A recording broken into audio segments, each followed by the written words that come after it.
Terima kasih banyak-banyak. Wah, cerita pagi berkenaan dengan makanan. Saya rasa waktu yang sesuai. Sekarang pukul 9.30, lebih kurang dalam 3 jam lagi kita akan cari lunch, makan tengah hari. Nasi biryani antara menjadi pilihan lah kalau berada di Pulau Pinang. Nasi kandar juga, jangan dilupa. Baiklah, sekarang yang menarik untuk anda semua, yang ini kita akan berkongsi kepada anda. Ini berkaitan dengan undi 18. Semalam sudah pun ada topik mengenai undi 18. Hari ini ada lagi topik mengenai undi 18. Dan hari ini saya sangat berbesar hati untuk bercakap mengenai undi 18 ini berkaitan dengan kematangan politik belia membina negara.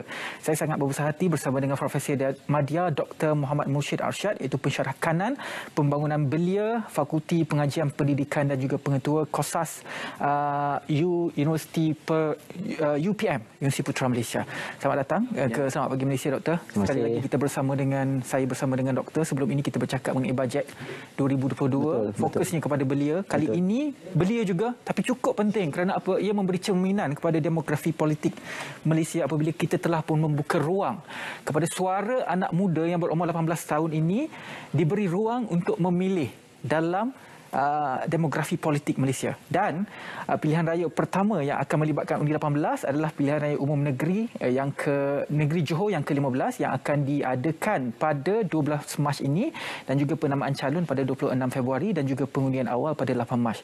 Jadi kita menunggu apakah gambaran yang akan bakal berlaku dan juga adakah gambaran itu akan memberi cerminan kepada pilihan raya umum yang ke-15 yang kita akan lalui.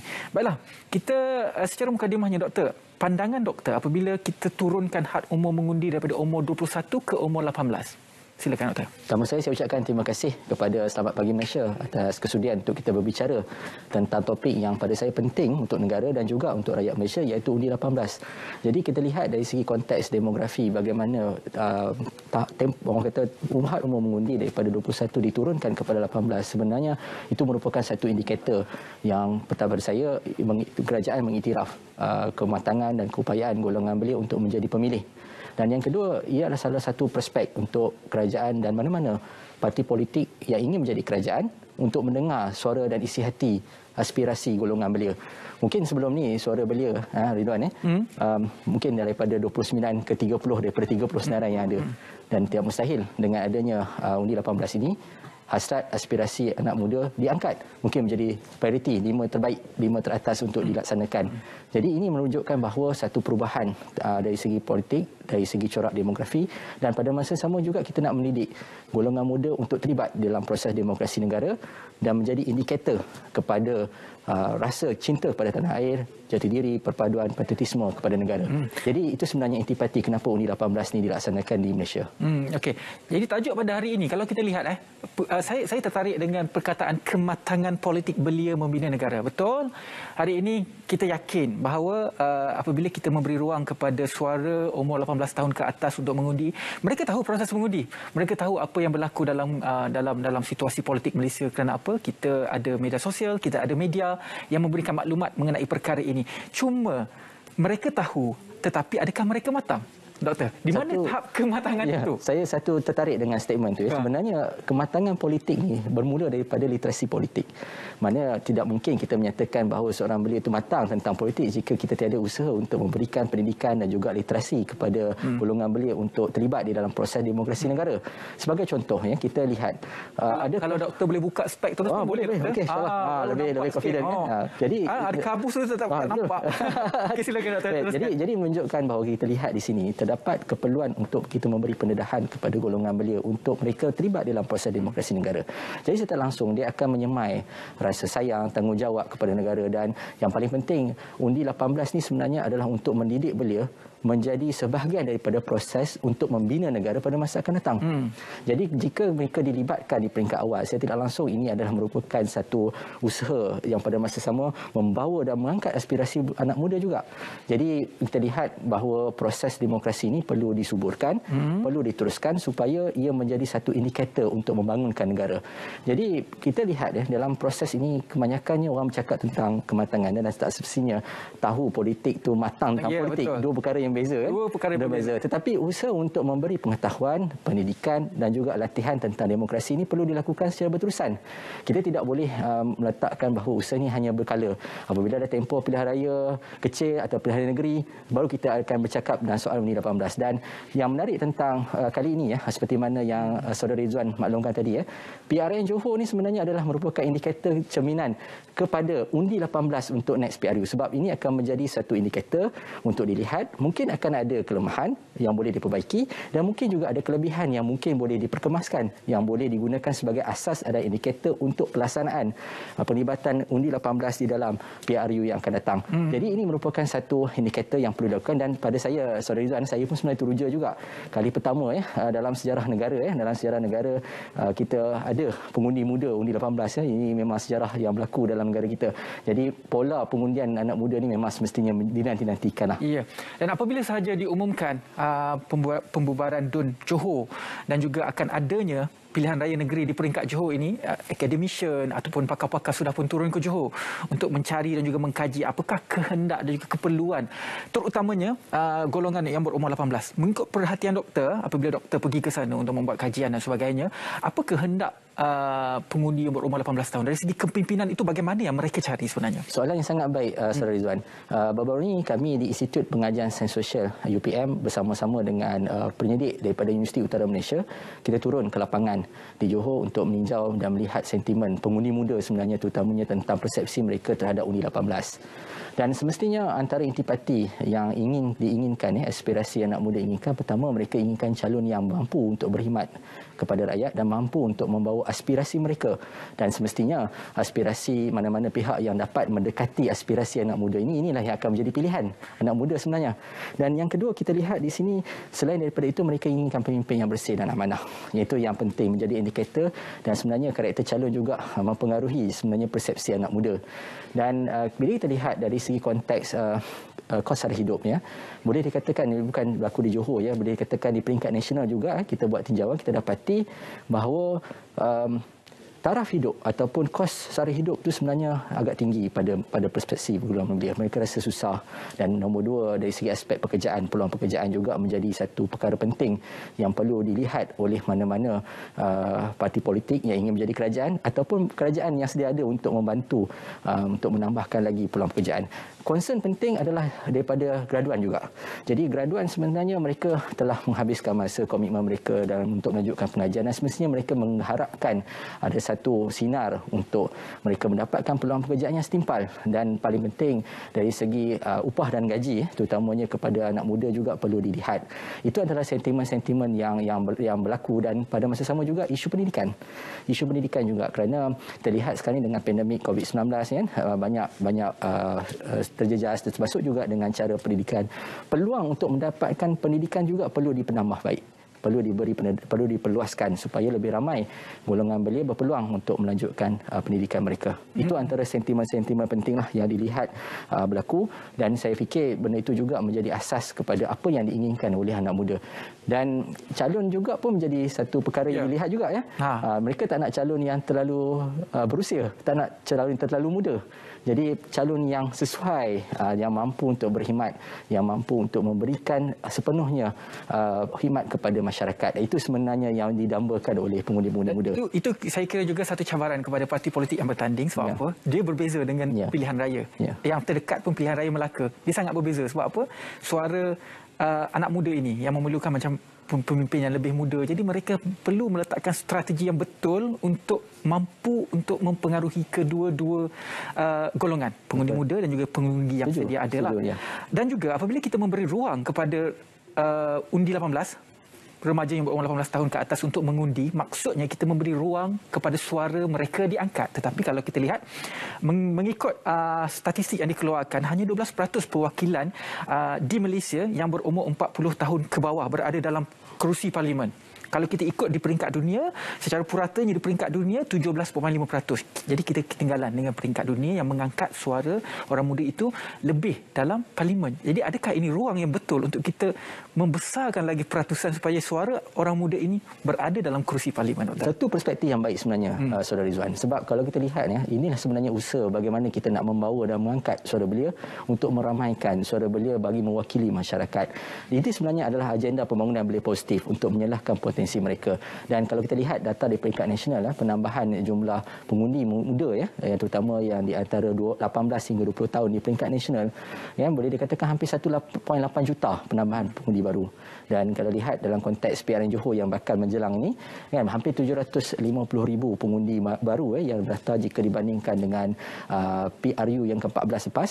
Boleh katakan 30% penambahan ya daripada sebelum ini. Sebelum ni macam di Johor jumlah pengundi 1.8 juta saja.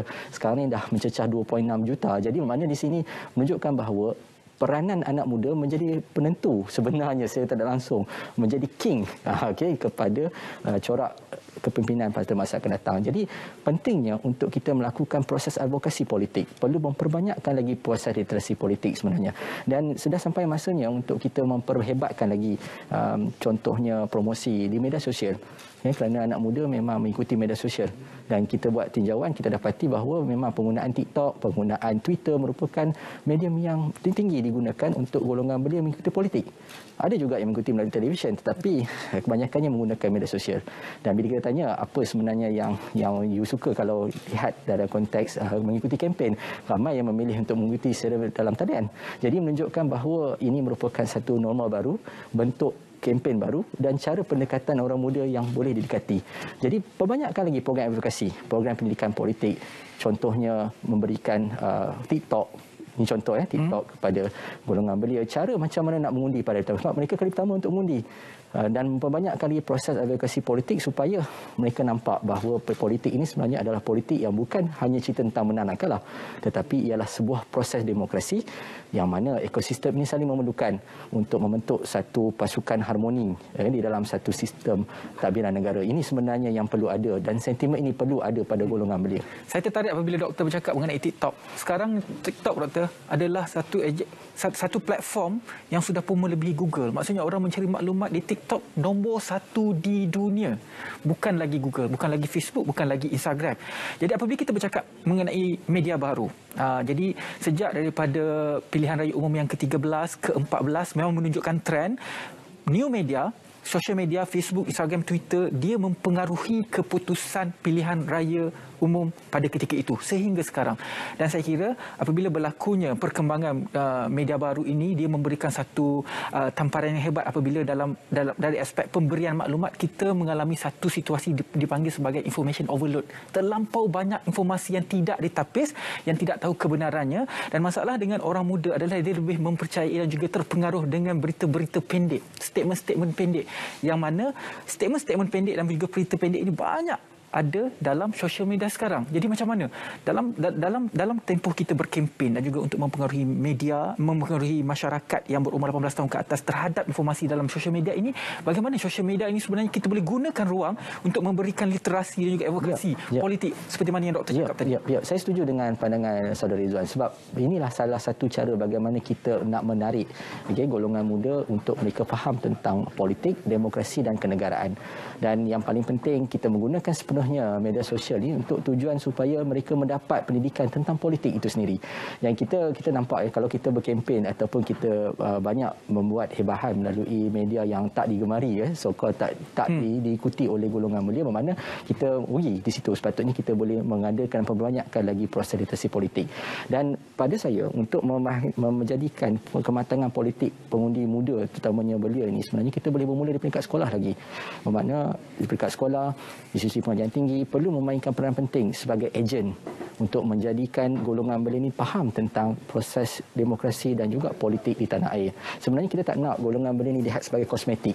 Kosmetik dari segi konteks ini dilihat sebagai pelengkap kepada situasi ini saja. Kita tak nak jadikan golongan belia ini sebagai objek, tapi sebenarnya kita nak jadikan golongan belia sebagai rakan yang bersama-sama untuk membantu di dalam agenda pembangunan negara itu sendiri. Itu sebenarnya bagaimana Undi 18 itu diterjemahkan melalui usaha yang perlu ada kepada golongan belia untuk mereka menjadi lebih matang. Jadi nak tak nak kita kena juga beralih kepada Undi 18 sebab apa? Negara-negara di peringkat dunia sudah pun melaksanakan Undi 18, malah ada yang sudah pun memulakan undi itu seawal umur 17 dan juga ada negara yang sudah pun mahu menurunkan daripada 18 itu kepada 16. Dan saya kira adakah decision kita, keputusan kita untuk mengadakan Undi 18 pada tahun ini terlambat dengan negara di dunia lain? Sebenarnya merupakan satu perkara penting, perkara pokok yang perlu dilihat. Kita tidaklah terlalu lewat dan tidak terlalu awal, tetapi kita memerlukan sinergi, iaitu kerjasama pasukan, dan untuk menjadikan proses literasi politik ini dapat dilaksanakan dengan sebaik-baiknya, dia perlukan satu sinergi sebenarnya. Kita tidak boleh harapkan pihak kerajaan saja. Maka ini perlu pelibatan parti-parti politik untuk menjadikan agenda pendidikan politik ini dilakukan secara menyeluruh dan meluas di peringkat grassroots.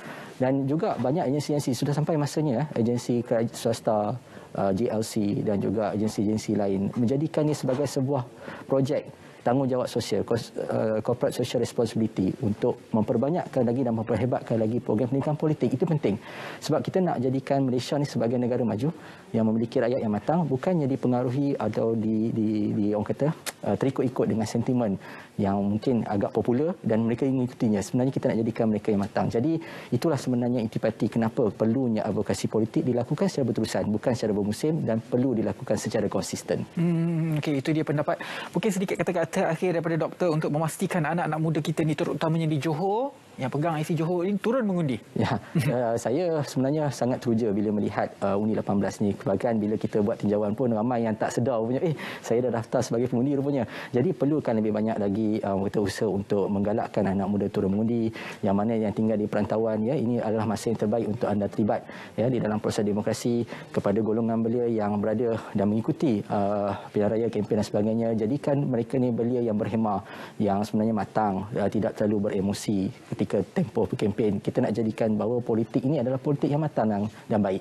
Jadi insya-Allah saya yakin dan percaya bahawa golongan belia sebenarnya bersedia untuk menjadi pengundi dan selamat untuk menjadi pemilih. InsyaAllah negara kita juga akan semakin majulah dengan adanya pelaksanaan Undi 18 ini, setaraf dengan negara-negara maju yang sudah pun melaksanakan Undi 18 ini.